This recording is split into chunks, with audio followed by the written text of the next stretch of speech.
அண்மைச் செய்தி. எம்எல்ஏ அருள் உட்பட அவரது ஆதரவாளர்கள் 50 பேர் மீது போலீசார் வழக்கு பதிவு செய்துள்ளனர். அடிதடி மற்றும் தாக்குதல், கொலை மிரட்டல் விடுத்தல் ஆகிய பிரிவுகளின் கீழ் போலீசார் வழக்கு பதிவு செய்துள்ளனர். கூடுதல் தகவல்களை தருகிறார் செய்தியாளர் ரமேஷ். ரமேஷ், முழு விவரங்கள் என்ன?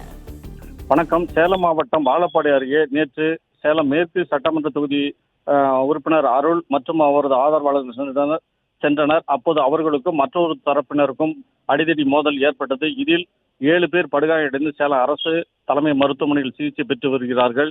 இவர்கள் கொடுத்த புகாரின் பேரில் ஏத்தாப்பூர் காவல் நிலைய போலீசார் இன்று காலை 7 பேரை கைது செய்து விசாரணை செய்து வருகிறார்கள். இந்த நிலையில் அருள் எம்எல்ஏ மற்றும் அவரது ஆதரவாளர் மீது நடவடிக்கை எடுக்க வேண்டும் என மேட்டூர் சட்டமன்ற உறுப்பினர் சதாசிவம் மற்றும் நிர்வாகிகள் இன்று பிற்பகலில் சேலம் மாவட்ட காவல் கண்காணிப்பாளர் அலுவலகம் வந்தனர். பின்னர் அதிகாரிகளை சந்தித்து உடனே நடவடிக்கை எடுக்க வேண்டும் என கேட்டுக்கொண்டனர். ஆனால் அதிகாரிகள் உரிய பதில் தெரிவிக்காததால் மாவட்ட காவல் கண்காணிப்பாளர் அலுவலகம் படிக்கட்டில் அமர்ந்து தர்ணா செய்தனர். சுமார் அரை மணி நேரத்துக்கு மேலாக இந்த தர்ணா போராட்டம் நடந்தது.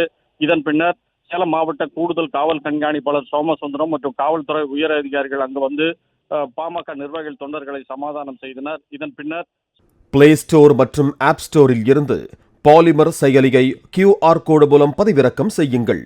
செய்திகளை உடனுக்குடன் பெறுங்கள்.